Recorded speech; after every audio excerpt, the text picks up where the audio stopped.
เข้าไป fish and come in a plate.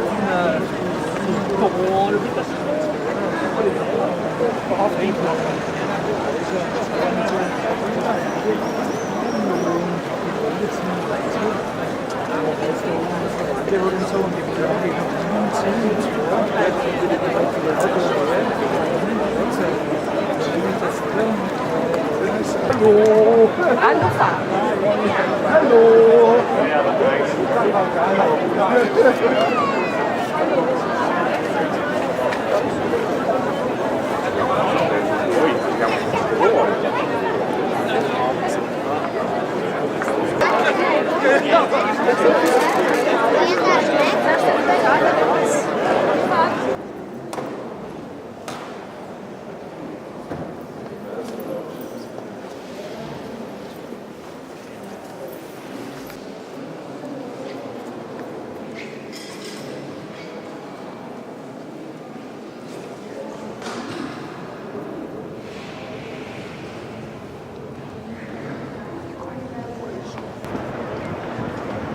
Abi?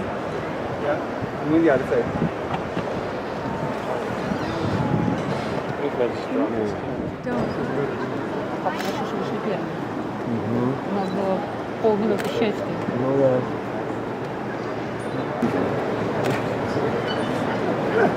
When you come here, I begin to. Okay.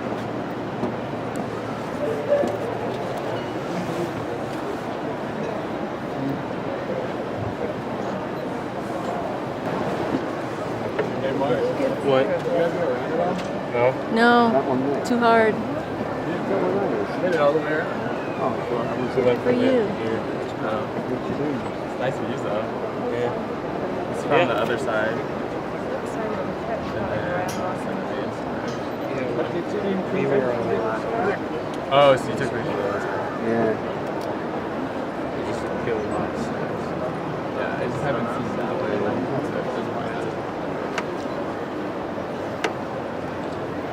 Pretty nice though. We didn't get to see it.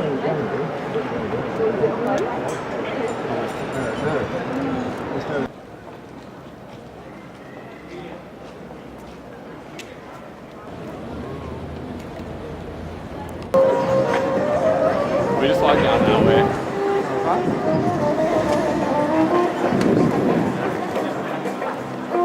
I wonder if it's like an old city game.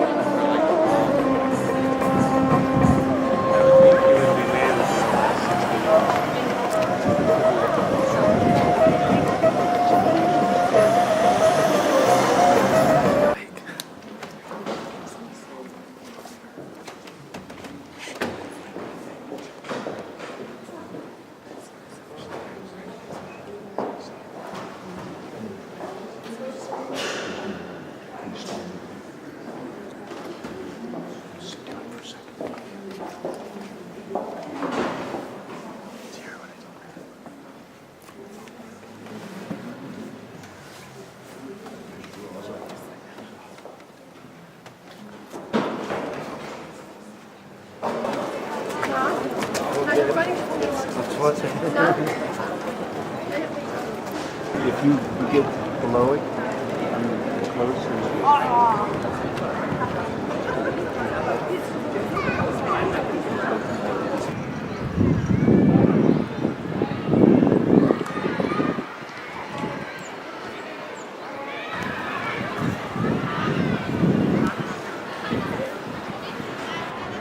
Doch, wir müssen schon fragen. Nein, ich bin hier, Mama.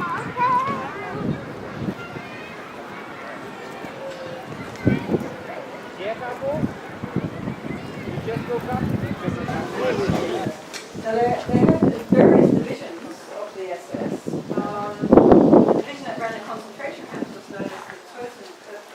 The only remaining showerhead that exists today, and the only real water source inside this room is the water pipe here.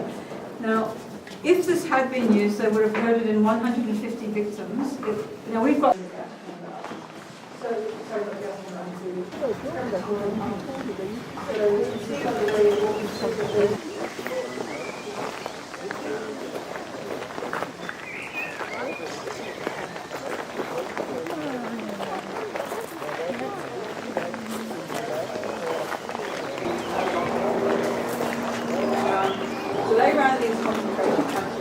It will last an hour, and there's a fee for the tour, which is €7 for adults, 4 for students, no charge for kids under 12. And please pay at the end. It's better for me. Because at the end of the tour, there are always more people than on the beginning. My name is George, night watchman here. And first of all, I want to give you an idea about the duties a night watchman had back in the old days. Their main job was to guard the city at night.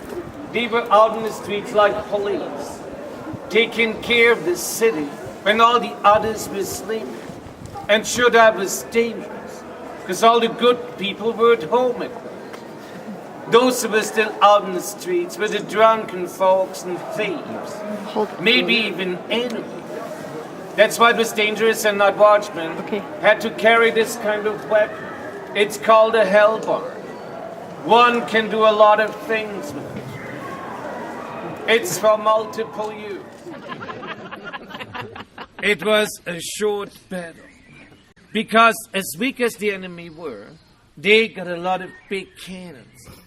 Once they realized that we won't let them in, they were shooting from a distance against our walls. And we were shooting back on them once they were close enough. But on the third day of the attack, we ran out of gunpowder. Oh. There were just a few barrels of gunpowder left. It was all stored in the powder tower, which was one of these towers along the wall, a part of the fortifications. And a pitch-dark room inside, like towers usually are. And then something very stupid happened. It's hard to talk about it. One of our own people made this huge mistake. It was the guy who was in charge of the powder. He had to make sure that no unauthorized person gets access to it. But for some reason, he himself went in there, but with a torchlight. Maybe because it was so dark in there. Or maybe he just forgot what kind of tower it was. Maybe he was drunk. You know, later on we couldn't ask him what the hell he had done. But the result was impressive. He blew it up. Oh, look at the light now. Isn't that perfect? And there was a gap in the wall, right where the main attack was. Now we surrendered immediately. What else could we do? Hoping for mercy, we opened the gates, and they came in. But there was no mercy. We had killed more than 300 of them during the attack, while we had lost just 2 people so far. One was the guy with the torch, and the other one was standing too close. So time stood still here. For 250 years, nothing happened. People had no money to modernize their city. And that's the only reason why it's so well preserved. It was preserved by poverty. And the wealth of today bases on poverty of yesterday. We just had to wait long enough until tourism started. It took forever. But then finally, 1890, the first visitors were showing up here, and they loved this place. And they talked about it to other people. There's a last story about recent history, about times of World War II. I think most of you don't know that Rothenberg was bombed by the American army in March 45. And it was destroyed by 40% within the old walls. It happened for a special reason. A few weeks earlier, Nurnberg was bombed. It's a big city 50 miles south from here. There was a German general who left battered Nurnberg, escaping into Rothenberg with all his Nazi soldiers, who survived it there, giving order to hold this city to the last man. We didn't appreciate it. The front line of the American army was very close, just a few miles north from here. And sure, they found out what's going on, that all these troops were in here, and what kind of order was given. And that's why it happened. On the 31st of March, 1945, there were 16 military aircraft flying above this city, dropping these bombs down, which destroyed eastern and northern part of the old city. Thank God it was a foggy day. The pilots up there in the sky, they couldn't really see the target. So they didn't hit the city center. I mean the inner center. Where we went around tonight, for instance, there was no damage. But the next plan was to destroy the rest of Rothenberg by artillery. General Davis of the American Army was preparing that. And he was ready to go when he got a call. On the other end of the line was John J. McCloy. He was Deputy Secretary of State at this time. And he knew about the beauty of Rothenberg. He knew it's a medieval city, and he kind of liked it. But he never had been here before. Do you know who was here? His mom. As a tourist. In 1914. Imagine that. And she loved this place.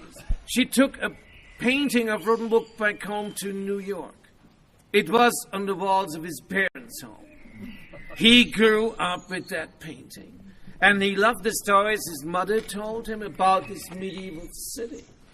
He was really fascinated as a boy. And he never forgot all this for his whole life. And then much later, as an adult, he was in charge. Driving in a jeep along the front line not far from here, when he heard about this news, that Rothenberg should be totally destroyed by artillery. It wasn't his decision. There's your There he is. Still coming. Good timing. Oh, good timing. Good job. That never happened in 22 years. Crazy, but good. So he didn't order that, and he had the power to stop all that. And that's what he did. He called his general and he said, listen, Devers will not destroy Rothenberg if they surrender. It's a medieval city. Let's give them an option. And so it happened. Because he got involved in the right moment, we got this kind of choice. And the best of all was, when this news was coming in about this option, the German general was not in town. Perfect time. He had forbidden any negotiations, like Hitler had forbidden it to all of his generals, even at the end of the war. But as this guy wasn't here for a few days, there was a substitute command under Major Termes. Not a general, a major. But this guy was smart enough to understand that the war was almost over and surely lost for Germany. And he was brave enough to tell his men that he will hand the city over. Sure, that was treason. He would have been shot immediately for this. He took a high risk because he couldn't trust his own men. And he didn't know when the general was coming back exactly. It was a risky thing indeed, but he did it. He went out of the city walls, down in the valley. And maybe you saw it when we were in the park, looking down. There's a stone bridge down there, above the creek. Have you seen that? And on that bridge was a military vehicle of the American Army with a white flag on top. And 2 American officers inside waiting for an answer. Yes or no? And this German major, he didn't hesitate. He went right down to where they were waiting. And he said, it's your city. I hand it over. I'll be gone in the morning. With all my men. I guarantee it. And so it happened. The German troops went out of town. The American army occupied it the next day. 5 weeks later, on the 8th of May, the war was over in Europe, and we still had our city.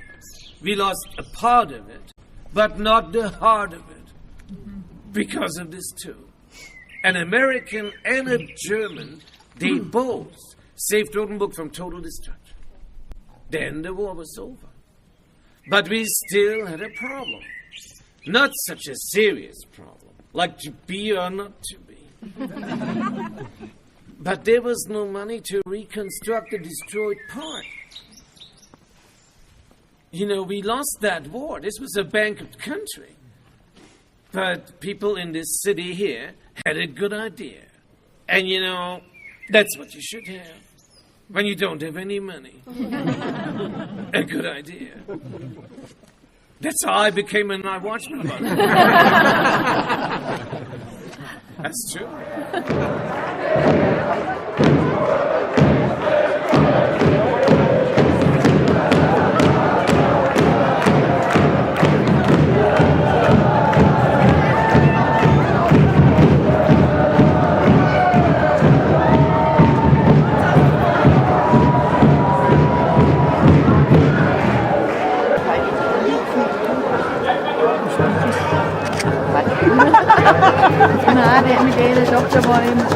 Die blutig sind, können sie gar nicht so viele machen, wie sie das abgenommen kriegen. Ja, also das ist völlig problemlos. Rezepthaft, wenn Sie das heute neu kaufen, müssen Sie einiges dafür investieren. Und zu Hause tut es das einfache Rädel auch, weil Sie ja wahrscheinlich keine 20 Streifen schneiden werden, sondern etwa 10 bis 15 Streifen. Das reicht vollkommen. Oh, I need some of your money. All I have is a 200. All right.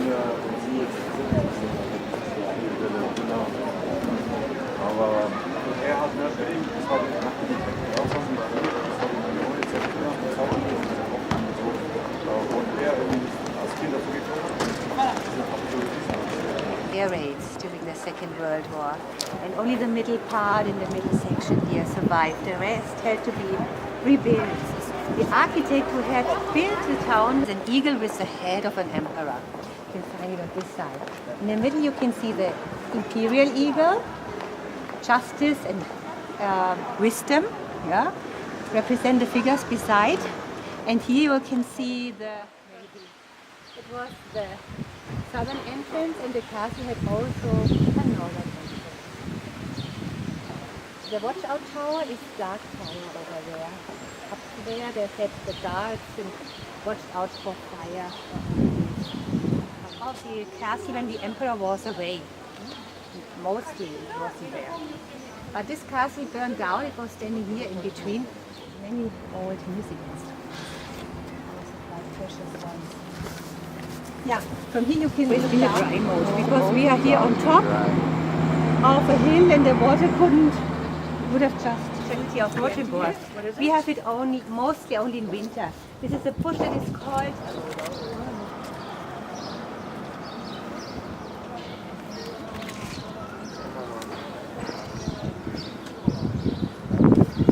Imperial Castle.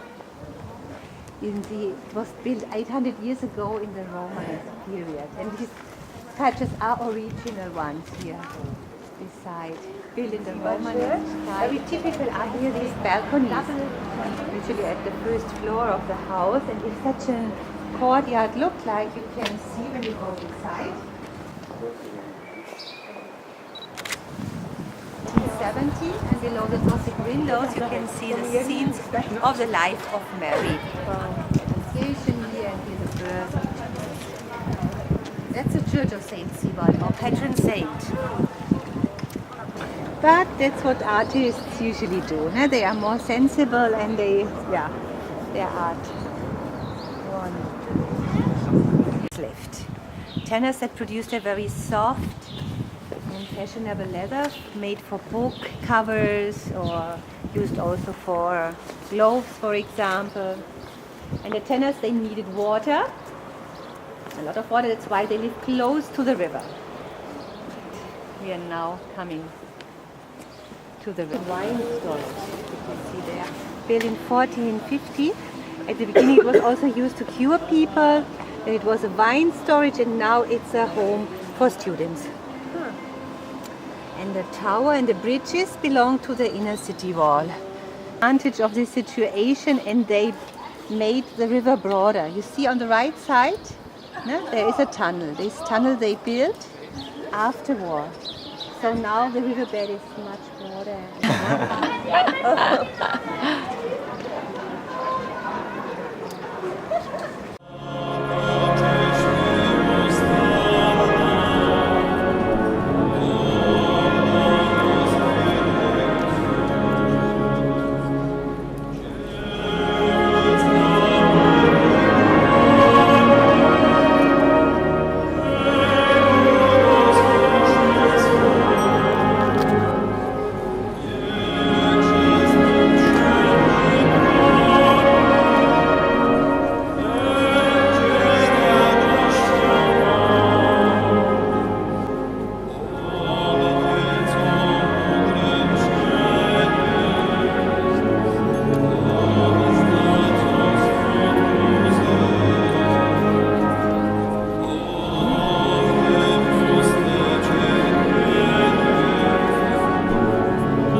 No, thank you.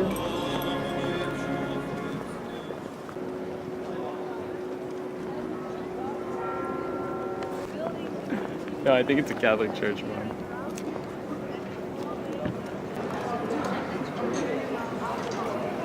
I like this one.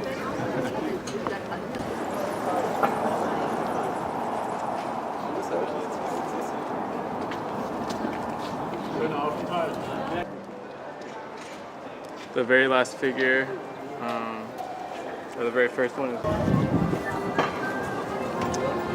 think this whole mural survived the war. Oh, wow.